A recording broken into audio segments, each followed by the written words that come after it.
Hi, this is Bruce Dickinson, and you're listening to Appetite for Distortion. You know where you are!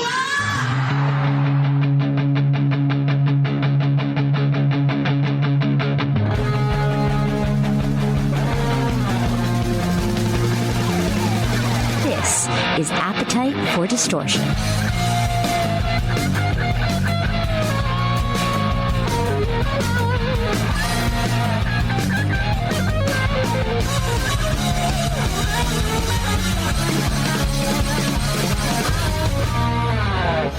Welcome to the podcast, Appetite for Distortion, episode number 452.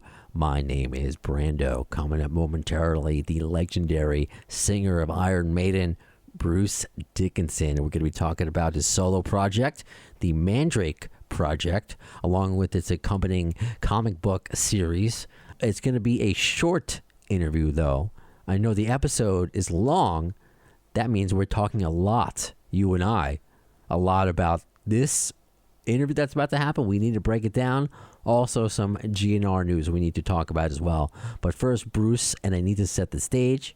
For those of you who know, this Appetite for Distortion podcast, it's a passion project. But I actually do work in radio. So for Premier Radio Networks, iHeartRadio, sometimes we do these radio tours. So someone like Bruce, who's promoting something, i.e. the Mandrake Project, they'll come to us. We schedule a bunch of radio stations for them to talk to back to back to back. And sometimes I get to play one of those radio stations. But I'm also being the tour producer this time. So while taking him from station to station across the U.S. via Zoom, via the phone, I have my time. So actually now, he's wrapping up with Albuquerque, a radio station in Albuquerque, New Mexico. That's how it works. It's cool, right? Some people like the behind-the-scenes stuff. So let's not waste any more time now. We have plenty to talk about after Bruce. Here's Bruce Dickinson of Iron Maiden. Bruce, your next interview is with me, actually. Oh, no shit. I go from Brando Weissler, the tour producer for Premier Radio Networks, to Brando. From from Appetite for Distortion. It's Brando Weissler. Didn't sound like a cool radio name, so I went with Brando back in college.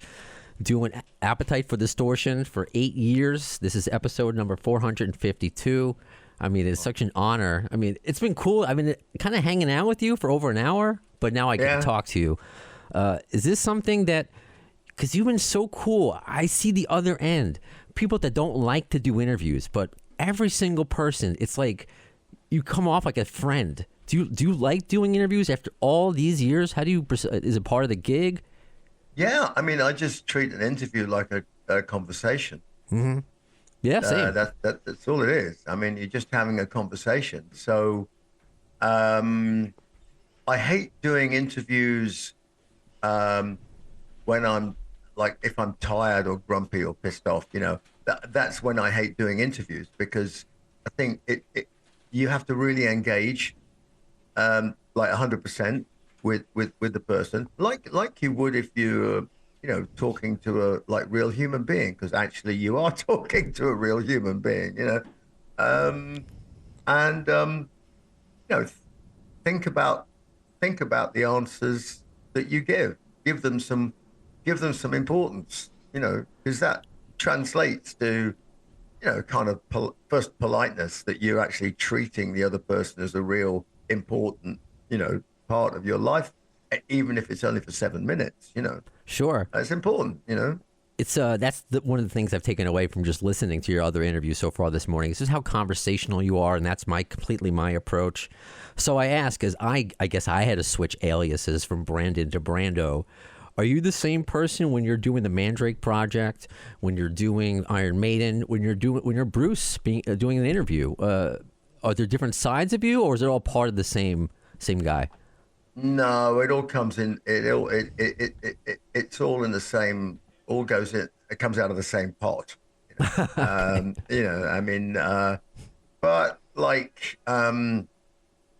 just like any kind. I suppose really I'm like a.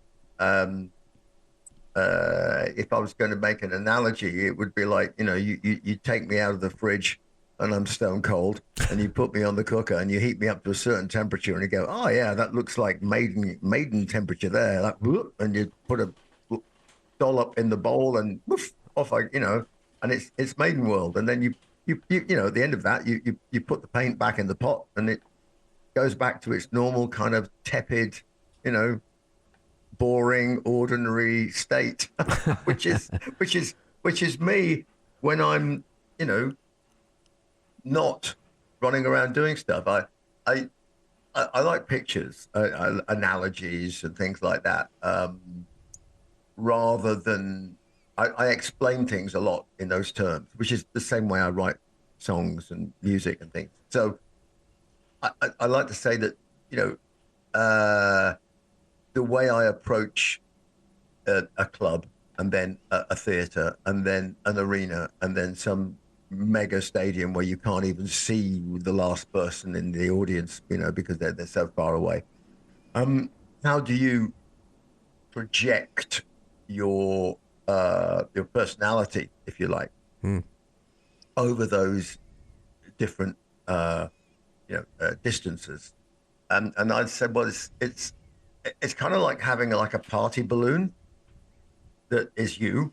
So you're the deflated little party balloon, but you get into a club and you go, and you don't have to inflate the balloon very much to touch the back of the club, because everybody can see you, and you inflate it a bit more for the theater, and then the arena is like, oh, a bit more effort going on there, and then the big one is the is the big festival, and you don't realize how hard you've been inflating this giant balloon until you walk off the end, and you get just absolutely exhausted. And you think, why is that?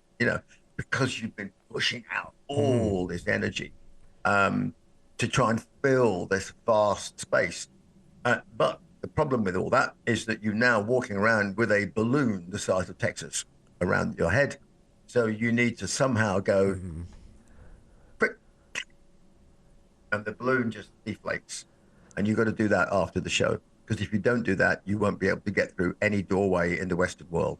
Because your balloon is too big. You weren't kidding with the analogies. I mean, that's a brilliant analogy. And another one. Okay, I'm sorry.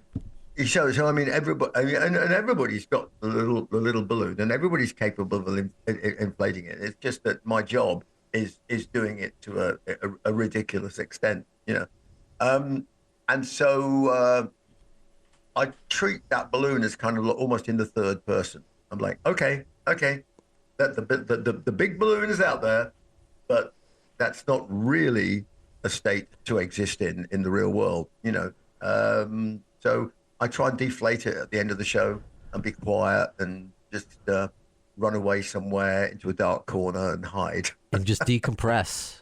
Absolutely. But that's how I deal. That's how I deal with it, and that's how I hope I've retained some semblance of sanity in what can be a very toxic environment for people. Oh, yeah, absolutely. And I admire people like you because I don't have that. What it seems like to me, you can correct me if I'm wrong, that you have a good sense of yourself and self-esteem. And that's something that's taken me a long time to build. And I kind of always hide behind the radio portion of it. So I'm able to shift gears. I'm a little bit more lively on the radio than I am in a. I mean, I'm not sure where the self-esteem, I don't know whether it's self-esteem or kind of mental toughness, you might call it, comes from. At least partially comes from, unfortunately, I got the crap kicked out of me at school. I was bullied and all the rest of it, blah, blah, blah, which is hateful and horrible, and still drives me insane when I see that going on with other people. It makes me so enraged. But I think if you can come out of that and survive all that and still be in one piece, it does give you, unfortunately, in the wrong in the wrong circumstances. But if you can survive that and come out of it, you come out with this feeling that, look, the world can't do much to me that I can't survive. You Sure. know, and also the idea that you're actually worth more than the idiots that were doing whatever they were doing to you. You know, Yeah. And that stays. And if you can believe that, and that stays with you. No, absolutely, and wise words. I appreciate that. I want to keep you. I would love to keep you here forever, but I guess I have a job to do and get you to more stations. So yeah, I unfortunately got to move on before I get in trouble. So I'm going to call up right now. This is how it works, if you don't know. Because Bruce is on Zoom, I'm on Zoom, some stations are on Zoom. We've spoken to Detroit, Long Island, Seattle. Next up, I have to call David and Archie. We're going to Columbus, Ohio, on the phone. So just hang tight, Bruce. Yeah. I'm always honest and transparent with you, so everything I say now going forward is just that way. It's been like that every single episode. And when I say Bruce Dickinson was incredibly nice and gracious, not everybody. I mean, I've never dealt with doing these tours where I'm on Zoom with somebody for 2 hours. No one's ever been mean or a jerk, but it's a lot. People get tired, maybe they get irritated. It's a lot to talk back to back to back about a lot of the same things, especially when you're kind of a busy life as it is. So I always take that into account. But Bruce was as kind and as cool as anybody has ever worked with doing this sort of thing. So that needs to be said right away. And I say that right away because I said on social media, and look, I could say I made no edits. How would you know the difference? Why would you know the difference? Well, the thing is, I know. I'm a terrible liar. I am. It's just, I get something in the pit of my stomach where I know I'm telling you a lie. So I feel like I wouldn't be giving you the full story if I just put out this episode and that was that. But also at the same time, respect other people's boundaries or requests or however you want to phrase it. So if you don't know what I'm talking about, I mean, obviously this is a Guns N' Roses themed podcast, Guns N' Roses centric podcast. I say that because it's not I don't look at it as a Guns N' Roses podcast. We talk about so much more because you just heard an entire episode, or an interview. I mean, you've heard many interviews not talking much about Guns N' Roses. It depends upon the guest. But I always ask a question. That is the tie-in. While, yes, there are certain... I'm open to not talking about Guns N' Roses at all, just to get some people on the show, like Bumblefoot, for example. But I think he's just so... Having never really had that talk with him, he has something with Guns N' Roses that doesn't sit with him well, and I just don't want him... I don't think he wants to be an appetite for distortion, that brand, because it's a Guns... Some people look at it that way. It's the nature of the beast. You're damned if you do, you're damned if you don't. It's kind of the theme of some of the second half of this portion of this episode. I mean, short interview. I wish I could have spoken to Bruce much. I was talking to him for 2 hours, essentially, even though the interview was short. His stories were great. The ones that I heard him tell other radio stations, even if he told it again, he is a natural storyteller and I wouldn't get bored. Some people say that to me. Are you bored hearing the same answers over and over again? Well, look, I'm never going to tell them yes. But Bruce, legitimately, he's a great storyteller. I mean, just look at the lyrics and look at the creativity. So it's no surprise there. So you all knew going in, if you follow along on social media. Again, all the links now are on afdpod.com. Such an easy way to say that. Thank you, G. Scottish G. It's so you just go there and you follow along, because I announced Bruce Dickinson was coming on the show maybe less than a week before it happened. I knew a couple weeks because this is through my job, which is also important to know. And I'm going to make a lot of sidetracks here, but it's all going to end in the same place, which is I like to think that I always do, because people ask how I book guests. I guess it's been a variety of ways. Since I've always worked in radio for 20 years, I just know how to reach out to people. I've come from a professional email that requests, interviews just for me, asking, booking my own. There are absolutely guests who will refer me to other people. You, the listener, have absolutely gotten me guests before. Social media, sometimes connecting with people on there. And there are times like this, and I think a good comparison is Dave Mustaine, that I am lucky to be in the position that I am in at my job, which I certainly worked hard to be in this position. But I don't take it for granted that I'm going to get everybody that comes through here. For instance, I say here as in iHeart, Premiere, all that. For instance, Lenny Kravitz came in studio the other week, and while I primarily work from home, I would have went in to interview him, absolutely. But I asked my boss, I'm like, probably not. He's a big time star, but just in case. And he's like, he just was honest. He's like, well, he's going to all the major markets. Okay, no big deal. Would never complain about that. Luckily, Bruce Dickinson, my boss, was like, right away, yes, I knew you would ask, no problem. Get in my time slot. I actually wasn't supposed to produce the tour at first. I was going to edit it after for website purposes for us. But my coworker had a death in the family, so they asked me the night before. I'm like, oh, cool. You know what? My interview is going to be even better because I'm going to be able to establish a relationship with the guy over time.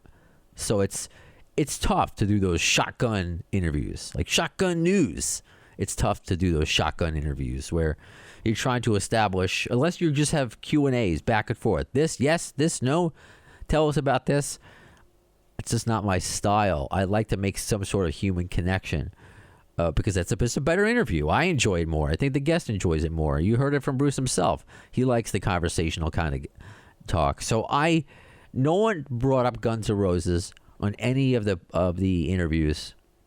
One person, I think, brought up the Hall of Fame very quickly, saying, like, I know you don't want to talk about this. And Bruce was like, he never didn't really shy away from anything. Everybody knew to focus on the Mandrake Project as it wasn't about Iron Maiden. And everybody did, including myself.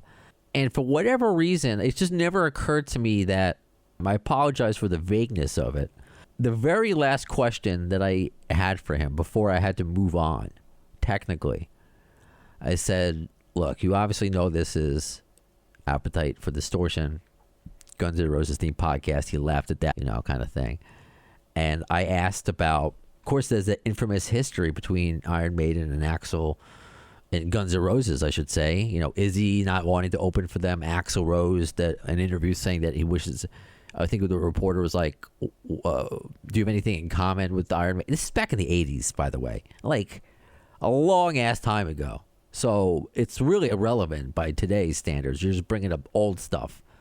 But I'm not bringing up old stuff for the purpose of bringing up old stuff.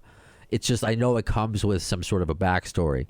And Bruce Dickinson, had said some stuff also in the press back. It hasn't been a love affair between Iron Maiden and Guns N' Roses, or maybe specifically Axl and Izzy over the years. So I said a lot of people brought up online with that big Power Trip festival, and I'll give you both the credit and the blame. This goes out to Mark Lamb, one of our listeners. So I technically did get in a listener question. I just couldn't air it because I am not out to make enemies. I'm here to make people look good. I'm here to focus on the task at hand and not to throw kerosene on the fire that is clickbait and how fans can get out of hand with the narratives of something. So again, a larger conversation to be had, and which is what we're having right now. So I want to bring up Mark. So where was your question? I know it was on Facebook, and I want to thank you because I think the way you phrased it was great. I can't find it. Perfect. So he phrased it in a way that, did you ever get a chance to meet Axl and kind of talk it out, move past it, because you played the same day as Power Trip? Now, I am certainly not going to quote him. I am certainly not going to tell you because what's the point of taking it out if I'm just going to tell you what happened? I could say nothing, and you would never know. But I'm damned if I do, I'm damned if I don't, because did not tease up to this that I was not going to ask any Guns N' Roses questions. I said I was going to ask. I didn't ask any GNR questions here, not knowing. So I feel like I missed out on a question that I could have asked about the Mandrake Project. I could have, or something more creative. So I missed out on. I feel like we just missed out. So I'm telling you this. I don't want to give you. I'm just not a. This is the way I built the show. We're in this together. You need to know, because it kind of at the beginning upset me that I'm like, I got to do this. And I'm being honest. And the rep that I spoke to with Maiden, who called me after the fact, super nice. That needs to be said right away too. Super nice. And it's one of those, I hate to say it, but you're right. One of those things. And I completely forgot about in this moment of time when I had Adrian Smith on from Iron Maiden, of course. And I asked about the 1988 tour. And he gave a very diplomatic response that more or less that, yeah, it didn't work out then, but it worked out for everybody in the end. Look how, popular and successful both of us are.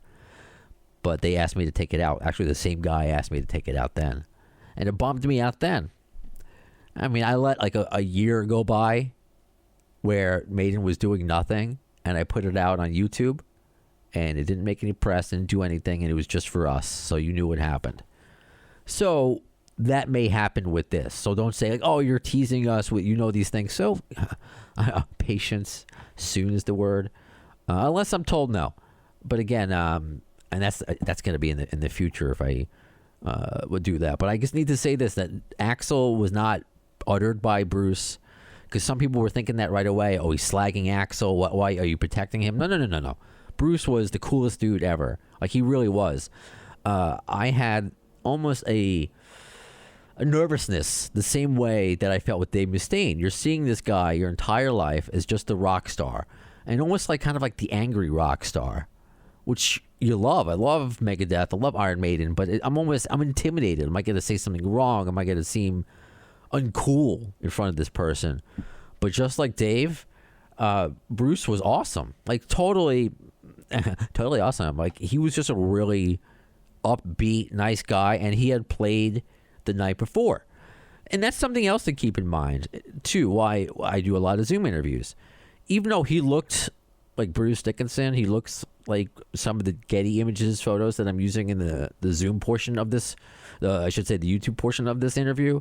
He looks just the same, but it's just like one less thing to think about. I don't have to think about what I look. I'm just focusing on promoting the record. And it's the same thing here. So it's anything, what I've learned, what you and I have talked about ad nauseum, Guns N' Roses, no matter what story it is going to make news, much to my success and much to my detriment. I never want who slept with who or fights. It's just not who I am. So I was expecting when I asked about it, like, hey, you know what, maybe I didn't see Axl, but I saw Slash, and it was a good time. So I was expecting kind of like a silly, nothing answer. Not to say that I got a bad answer. I've been trying to figure out since how to say this without saying it. So no reflection on Axl Rose. Again, his name was not brought up. If it was by me, just for context, like I'm giving you now.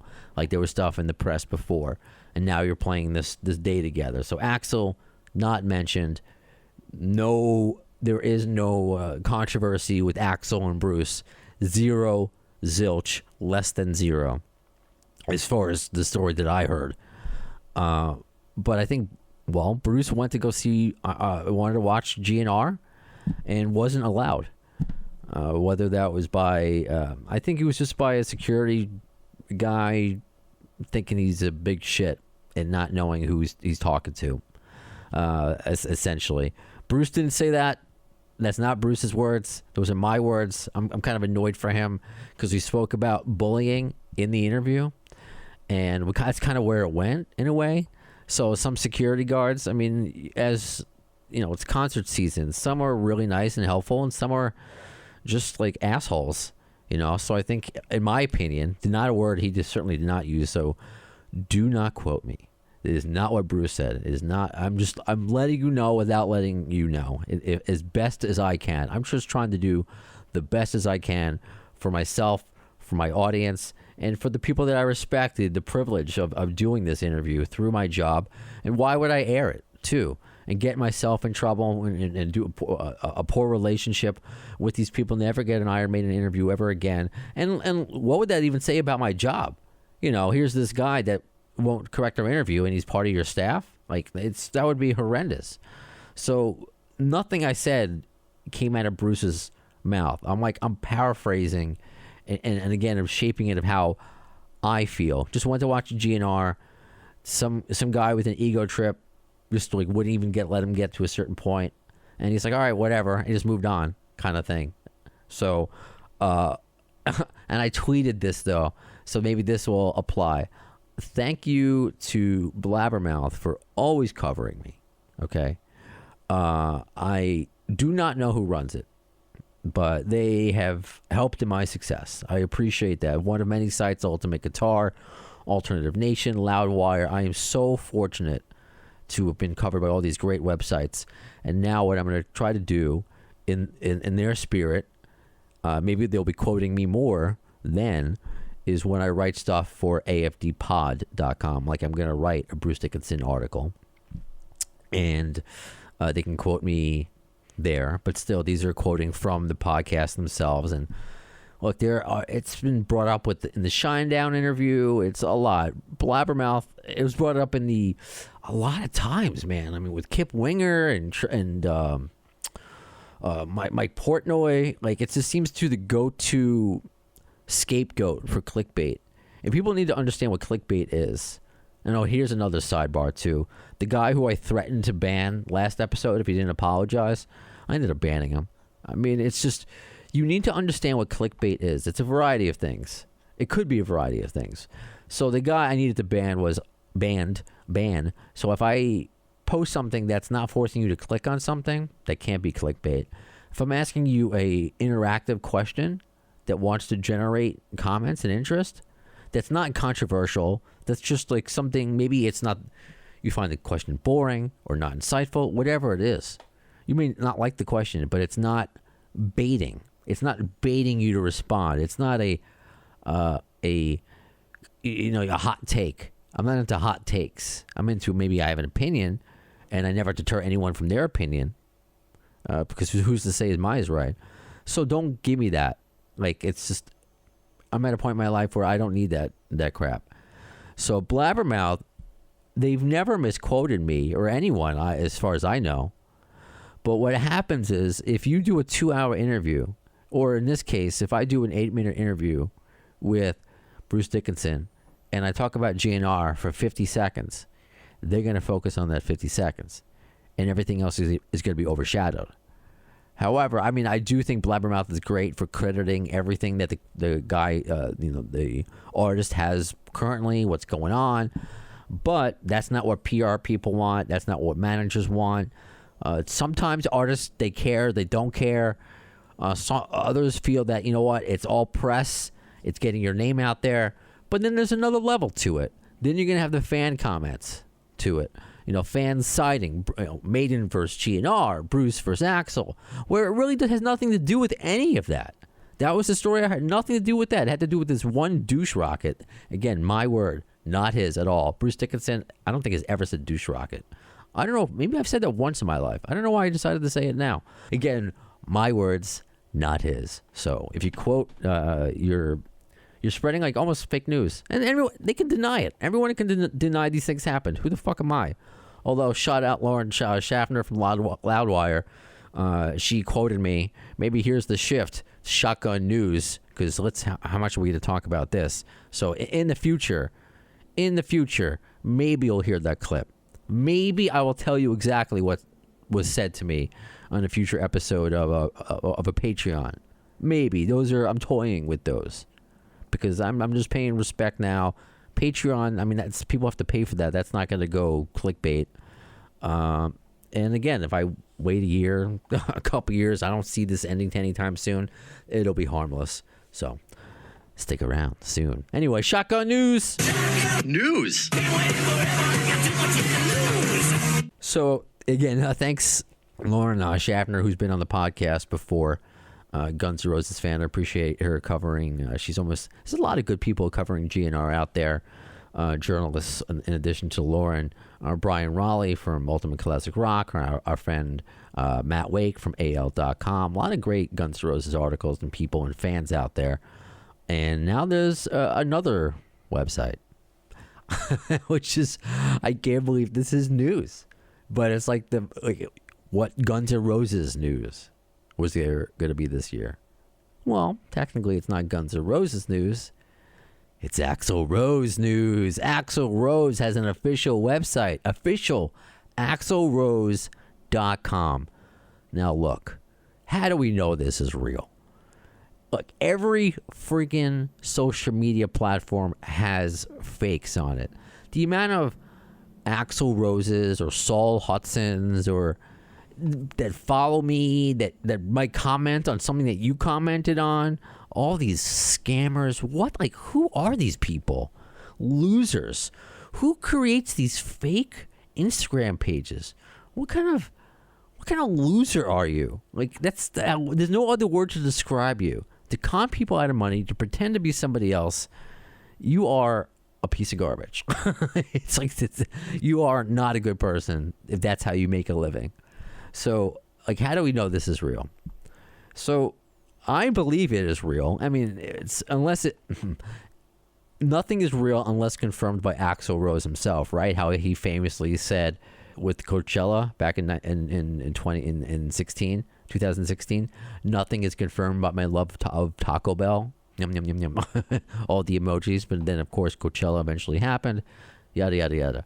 So with this, I believe it's true because if you go to his official Twitter, which we know is official, I mean, he's been tweeting it for years, it's there in his bio. Now, kudos to the fans that see these changes. My God. I mean, I'm not going to Axl's Twitter all the time. To say that I do sometimes, yeah, for content, but I'm not checking it for updates. I follow him, but I don't check it for updates. Honestly, I thought his Instagram was fake. Now I'm being told that it's real, because if you go to officialaxlrose.com, which you can go through his official Twitter if you want to go, you see the signature W Axl Rose come up. And there's a home and about, a news, and a gallery section with the quote, "You got to learn to live and run, or you'll die trying." What does that mean? News section, just nothing from this year. Gallery, we got some current photos about just a sentence or two. Primary songwriter of Guns N' Roses, it says. I mean, he is now. I don't know. Him and Izzy shared a lot back in the day. I know some people are having fun with that. But it has links to the Instagram that I always thought was fake, a TikTok. Who would have ever thought Axl was a TikTok? Neither of which he's posted from, by the way. So how would you know these are real? I mean, if you go to Instagram, you see the LeBase family follow him and other GNR members. So, okay, I guess he is an Instagram. He is a TikTok. He's never shared those. But again, Twitter, yeah, sure. But now he has a website. So what's to come? What does this mean? Why would Axl Rose all of a sudden get a website? What's next? It's like me. Did he see afdpod.com and then got jealous? No. No, it's just wonderful timing. How both Axl and I, see, I always say I'm like Axl. We're both fashionably late to the .com era. Jeez, what's next for us? Are we going to get a microwave? We have microwaves, whatever. But I mean, we're both behind the ball. So with me, obviously, it's a one-stop shop. Thank you for those who have become patrons already. Thanks who are buying merch already. Thank you, thank you, thank you. All the money is going to go back into the podcast to try to make this bigger and more badass for you, more creative. And also, I mean, I told my wife yesterday, any money I earn is essentially going to Harrison, Baby Brownstone, and you, which is essentially going to our son. Other than tattoos, I guess. That's the one thing. Although, I mean, the last couple of tattoos I've gotten have been for Harrison. So, anyway, I digress. So, I hate to be this guy, say, a source told me. But a source told me. Because sometimes Yeah, it's the nature of journalism. People don't want to be named, but they're trustful people, and they know you have a platform. They want you to share, and I don't like sharing rumors. I like waiting a bit, because also when you don't know when these things are going to happen. But now we have a website. Okay, something is happening. So it's like this. It's one of those, because I do not know firsthand. Let me repeat, I do not know this firsthand. It's one of those. Somebody I trust was told by somebody he trusts, who I also trust, was told by somebody who knows. It's like that scene from Spaceballs. When will then be now? When will then be now? Soon. It's one of those. Your father's mother's cousin's former roommate. It's one of those. But yeah, it is what it is. But I believe this chain. So with this chain, it's telling me that you may know already, but sorry if I'm dragging it out, an Axl Rose autobiography. He's writing a book, or he's finally putting it out.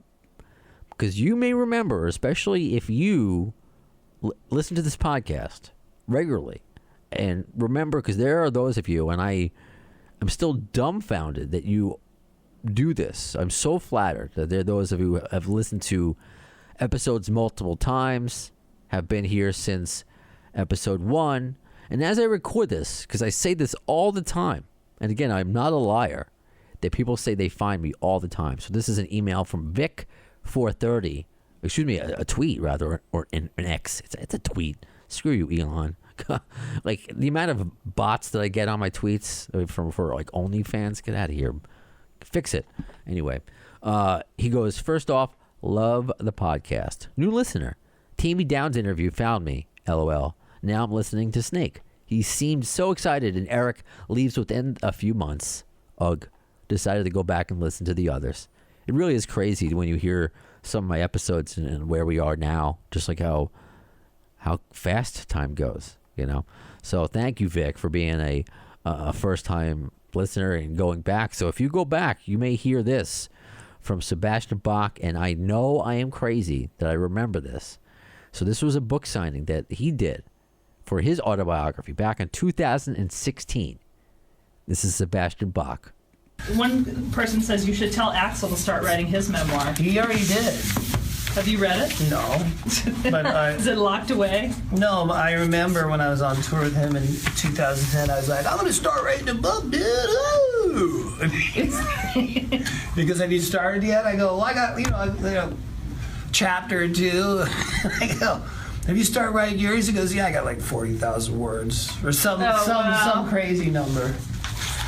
But who knows if it'll ever come out. Who knows? So maybe now, maybe soon is the word. Maybe it's now. Sebastian, he this is why I love him. He shoots from the hip. He's completely honest. That obviously happened. Whether or not Axl ever puts it out, I mean, that's kind of well, that's the name of the game. That's Axl Rose. That's Chinese democracy. That's if there's going to be new music now. We're always guessing. But I mean, can you imagine? Could you really imagine that? Wow, if this is it, we're getting the Axl Rose autobiography. If this is the case, and let me reiterate something that I've always said since episode 1: I am not a Guns N' Roses expert. There's only one Guns N' Roses expert. His name is W. Axl Rose. That's it. I am not an expert. I am not an insider either. May I sometimes get told things that may have dominoed from, quote, the inside? Sure. But even then, I always stress that things change. Nothing is confirmed. But Axl's, as he tweeted, but his love of Taco Bell. And by the way, I forgot, because I still, obviously I remember that tweet. That's one of my favorite tweets from him. Because, and thanks to Rick Dunsford for reminding me, it's because Welcome to the Jungle was featured in a Taco Bell commercial that year. So I guess he was just earning his sponsor money, I guess. And then again, of course, he tweeted that. The reunion happened, but he wasn't comfortable until then. So for him to unleash the story of his life, if that is in fact what we are indeed getting, wow, he certainly has labored over it. Because as Sebastian right there with that 8 years ago, that interview was. He's talking about 2010. So that's 14 years ago, Axl had written that much. So who's to say how long he was working on it then and how much has changed in his life since then? Because there are those who say Axl said he would never do an autobiography. Go watch the interview he did, one of the rare ones that he's done recently, the China Exchange one, where he really just says, if I do one, I'm going to have to find a way to phrase and not call like people like Slash and Duff liars. Because they put things in the book that just did not happen. How do I say that? So maybe he found a way. And obviously, if he's putting it out now, and this band is not breaking up, if you want a hot take, that's what I'm calling. Unless this is his whole, I'm branching off as the Axl Rose band finally, and this is my website. But why would he do that since he owns Guns N' Roses? So I don't see it as that. This band, they're having too much fun. Whether Izzy or Steven do stuff, that's another story. But this Cerberus, this three-headed dog from hell, known as Axl / Duff, the original, that's who they promote with Guns N' Roses. We love the rest of the band, but that's who they show in lithographs and art and all that stuff. So, but they're here to stay. The three, I see, definitely. I mean, Slash and Duff for sure. They are gonna work until they are dead, man. They are gonna work. They have non-stop. I mean, Duff just announced a tour. Slash is on tour. They're both promoting solo stuff. So I guess what we thought was a year of Axl just chilling. No, maybe he's got something cooking. Book, which might be the most exciting thing out of all the projects. And also let me mention, in a couple of days, I am going to London for the first time, going overseas for the first time. I'm excited. Kind of a belated honeymoon. Baby Brownstone's first birthday. But mainly so my wife can see Dave Matthews play there twice. That's the real reason why we're going. But anyway, well, I've asked some of you, I was told that a lot of them aren't still around today, but to do whatever Guns N' Roses sightseeing I can do. I know the Hard Rock in London, I was told, has a bunch of cool stuff. And I'm hoping to meet up with Graham. Oh, sorry, I said your name. People know your real name. Sorry, G Hall. I'm not going to edit that. You have a cool name.